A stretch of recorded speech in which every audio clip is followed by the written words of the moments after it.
ಸಿದ್ಧಂತಿ ಸಿದ್ಧಂತಿ ಚಮ ಹಂಸನಾಮ ಪರಮಾತ್ಮನ ಶ್ರೀಮನ್ ಮಧ್ವಾಚಾರ್ಯರ ಪದ್ಮನಾಭ ತೀರ್ಥರ ಜಯತೀರ್ಥ ಗುರು ಸಾರ್ವಭೌಮರ ರಾಘವೇಂದ್ರ ಸ್ವಾಮಿಗಳವರ ಅವಿಚ್ಛಿನ್ನ ದಿವ್ಯ ಭವ್ಯ ಪರಂಪರೆಯಲ್ಲಿ ಬಂದಿರತಕ್ಕಂತಹ ಮಹಾನುಭಾವರಾದ ಶ್ರೀ ಧೀರೇಂದ್ರ ತೀರ್ಥ ಗುರು ಸಾರ್ವಭೌಮರು ಅವರನ್ನು ರಿತ್ತಿರಾಯರು ಎಂಬುದಾಗಿ ವಿಶೇಷವಾಗಿ ಅವರನ್ನು ವ್ಯವಹರಿಸುತ್ತಾರೆ.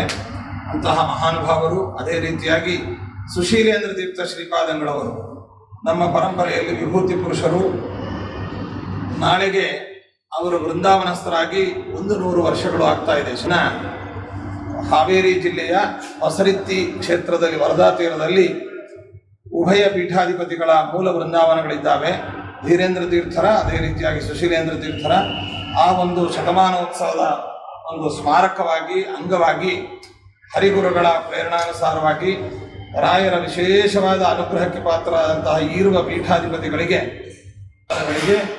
ಸುವರ್ಣ ಕವಚವನ್ನು ಯಥೋಚಿತವಾಗಿ ಭಕ್ತಿಪೂರ್ವಕವಾಗಿ ಇದನ್ನು ನಿರ್ಮಾಣ ಮಾಡಿಸಿ ಕೇವಲ 1 ವಾರ 10 ದಿವಸದಲ್ಲಿಯೇ ಇದನ್ನು ನಿರ್ಮಾಣವನ್ನು ಮಾಡಿಸಿ ಮತ್ತು ಅದೇ ರೀತಿಯಾಗಿ ಸುಶೀಲೇಂದ್ರ ಸ್ವಾಮಿಗಳವರ ರಜತ ಪ್ರತೀಕವನ್ನು ಕೂಡ ನಿರ್ಮಾಣ ಮಾಡಿಸಿ 1.5 ದಿನದಲ್ಲಿ ಆ ಪ್ರತೀಕವನ್ನು ನಿರ್ಮಾಣ ಮಾಡಿಸಿ ಅದನ್ನು ನಾಳೆಯ ದಿನ ಮೂಲ ವೃಂದಾವನದ ಸನ್ನಿಧಾನ ಹೊಸ ರೀತಿಯಲ್ಲಿ ಶತಮಾನೋತ್ಸವದ ಅಂಗವಾಗಿ ಸಮರ್ಪಿಸ್ತಾ ಇದ್ದೇವೆ. ಇದಕ್ಕೆ ಗುರುರಾಜರ ವಿಶೇಷವಾದ ಅನುಗ್ರಹ ಕರುಣೆ, ಅದೇ ರೀತಿಯಾಗಿ ಇಲ್ಲಿ ವಿರಾಜಮಾನರಾದ ಧೀರೇಂದ್ರ ತೀರ್ಥ ಶ್ರೀಪಾದಂಗಳವರ ಪೂರ್ವಾಶ್ರಮದ ತಂದೆಗಳು, ಪೀಠ ಪರಂಪರೆಯ ಪೂರ್ವ ಗುರುಗಳು ಆದಂತಹ ವಾದೀಂದ್ರ ತೀರ್ಥರ ವಿಶೇಷ ಅನುಗ್ರಹ ಮತ್ತು ಇಲ್ಲಿ ನೆರೆದಂತಹ ಸುಧರ್ಮೇಂದ್ರ ಸ್ವಾಮಿಗಳವರೇ ಮೊದಲಾದಂತಹ ಇತರ ಗುರುಗಳ ಸುಧರ್ಮೇಂದ್ರ ಸ್ವಾಮಿಗಳವರ ಅನುಗ್ರಹ, ಅದೇ ರೀತಿಯಾಗಿ ಸೂರತೀಂದ್ರ ತೀರ್ಥರು ಸುಶೀಲೇಂದ್ರ ತೀರ್ಥರ ಪೀಠ ಪರಂಪರೆಯ ಶಿಷ್ಯರು, ಅವರ ಸೇವಾರೂಪವಾಗಿ ಸುಯಮೇಂದ್ರ ತೀರ್ಥರು, ಸುಜಯೇಂದ್ರ ತೀರ್ಥರು, ಅದೇ ರೀತಿಯಾಗಿ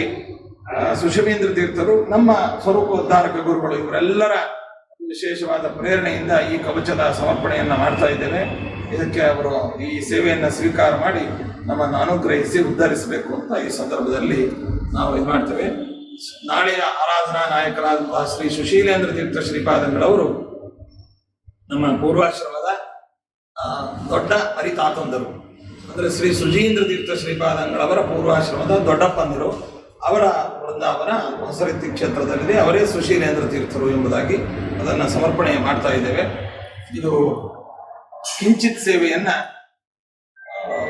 ಹರಿವಾಯ ಗುರುಗಳ ಅನುಗ್ರಹದಿಂದ ನಾವು ನಮ್ಮ ಭಕ್ತರು ನಮಗೆ ನೀಡಿದಂತಹ ಪಾದಪೂಜೆ, ಕಾಣಿಕೆ ಇತ್ಯಾದಿಗಳಿಂದ ನಾವು ಸಮರ್ಪಿಸ್ತಾ ಇದ್ದೇವೆ. ಇದನ್ನು ಯಾವುದೇ ಭಕ್ತಾದಿಗಳಿಂದ ಅಥವಾ ಯಾವ ಮಠದ ಮೂಲ ದ್ರವ್ಯಗಳನ್ನು ಉಪಯೋಗಿಸದೆ ಇದನ್ನು ಸಮರ್ಪಿಸ್ತಾ ಇದ್ದೇವೆ. ಇದನ್ನು ಸ್ವೀಕಾರ ಮಾಡಿ ನಮ್ಮನ್ನು ಅನುಗ್ರಹಿಸಬೇಕು.